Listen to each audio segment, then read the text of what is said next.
as I was saying, takes me back to 1982 when we did our first passing out parade from AFMC. And on that day, we felt very empowered. We had a degree. Before that, we were like lost children. We didn't know what we were doing, what was going to happen. At the same time, we had butterflies in our stomach because now we were expected to be responsible, and so are you. And we had to live up to the expectations of our teachers, of our parents. I realized later that you don't live up to anybody's expectations except your own. You decide your own chart. You decide your own path in life. And education is not the end of it all. Education gives you a head start. You're far better than all those who do not have the kind of education you have, the kind of power that education brings in you. But it's not the end. You keep learning every single day of your life. You learn from people who work for you. You learn from people who are riding the bus with you. You learn from people who are sitting in the train and talk to you. Everybody teaches you. You learn from your pet how to be humble, how to be human, how to be loving and caring. So learning is an endless thing, and keep your mind open to learning every moment of your life. It's not amassing the number of degrees that gives you. Of course, it gives you a great feeling. Like my mother used to say, educate yourself so much that you can have the last word every time. So, and I thought and that she told me when I was in class 3. So I decided that needs to be done. The other thing that when I went to college, AFMC, I don't know even now if it's known as a notorious college, but then it was. Nobody ever thought that AFMC is good education. Everybody thought AFMC is drugs, ganja, all of that stuff, right? So, I'm from a conservative village in Kerala.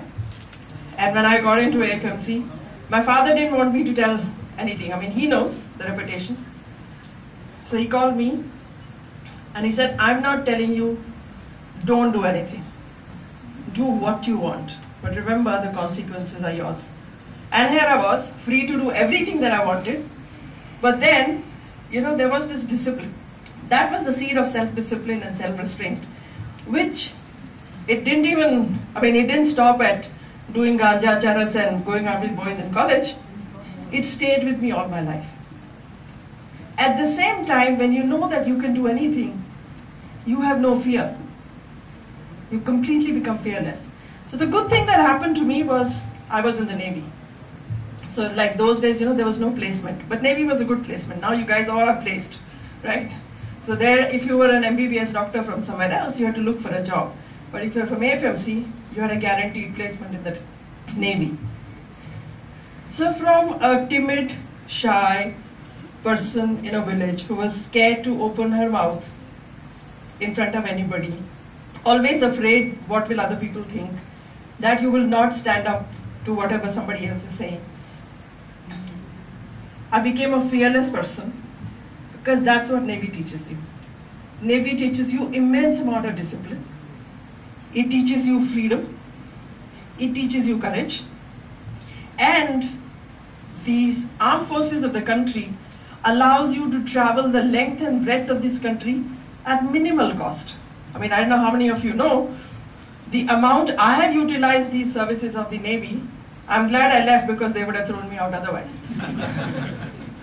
I went to Siachen Glacier, joyriding on a helicopter, just because you have to only you have to only wear a Navy uniform to drop rations. And they call mutton on roofs, the live goat. The only risk that you have is you can get shot. But then, you anyway have to die, right? So don't stop living because one day we will die. So don't die every day in fear of death. Just live it as if today is the last day and do whatever you want to do in life. There is nothing good, nothing bad. You decide what is good for you, you decide what is bad for you. Nobody has a right to judge you. If you can stand in front of the mirror, look at yourself in your eye, and convince yourself that what you did is right, then go hang the world. It doesn't matter. It really doesn't matter. So do what you want to do. And the other thing is I realized, I like to travel a lot. And despite all the degrees, whatever you have, travel is the best teacher. You meet people to whom it doesn't matter, you're a doctor, you're a surgeon, you're an MBA, you're a manager, you're a president or prime minister. There was a tribal village in Mudumalai. I stayed there with them for about a month.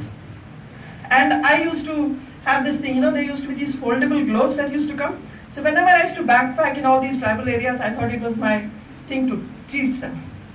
So I would take this foldable, collapsible globe, and I would go and sit with these women and show them the globe, the world, you are here, we are here, all that stuff.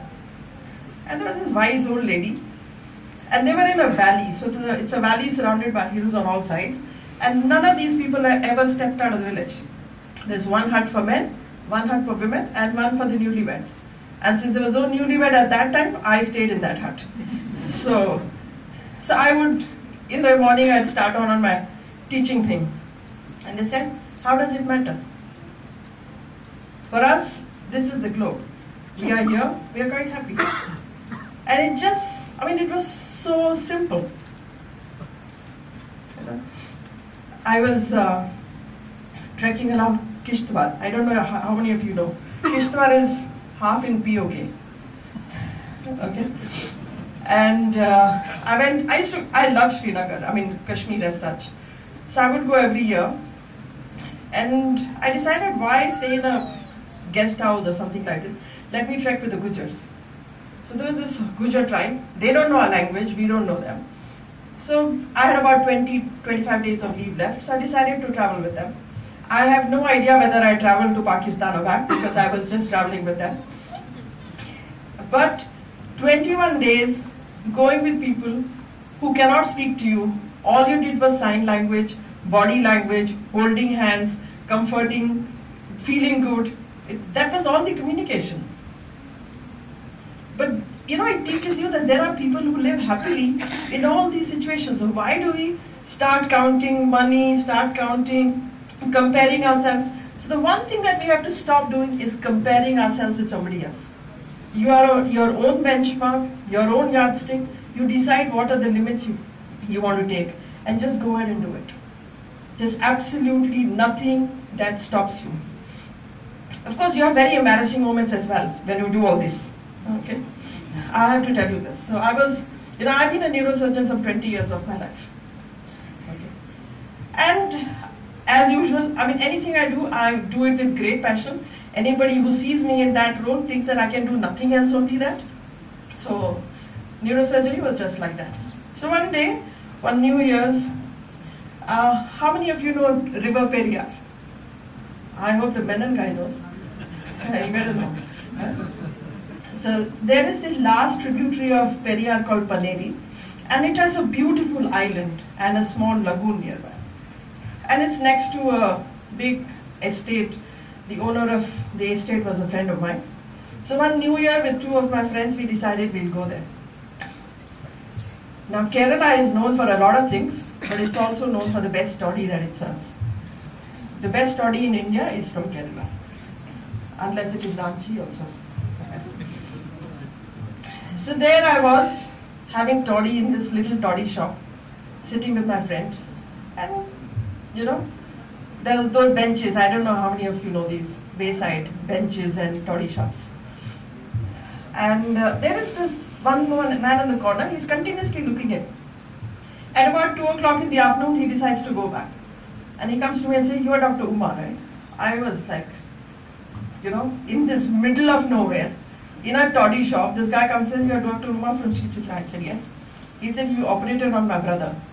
Now, I had no guts to ask him whether the brother was alive or dead. Right? And I was like, now what do I say? Okay. Then he said, "Oh, he's coming to you next month for a follow-up."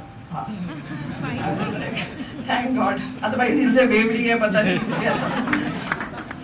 So anyway, the thing is that you enjoy life to the hilt. Okay? Don't think that anything is beyond you. And like somebody said, and you know what? You have to develop other interests in life. I try to reinvent myself every 3-4 years. Somebody might say I don't stick to a job, but that's true. I don't stick to anything for 3 to 4 years, after 3-4 years, because I start getting bored. I have a very, very low threshold of boredom. And so you have to start doing things to remain current, to remain alive to whatever is happening around you. And be contemporary. Work till the last day of your life. That's the thing. And like somebody had once told me, and which I want to repeat to you, that when you are well educated, you're like shining diamonds. You've been well cut now. But to really dazzle in life, you need to have a good setting. And the setting is what you need to develop in life for yourself. And I hope you will really be dazzle the whole country, make this country proud. In today's country, you are the leaders in the world.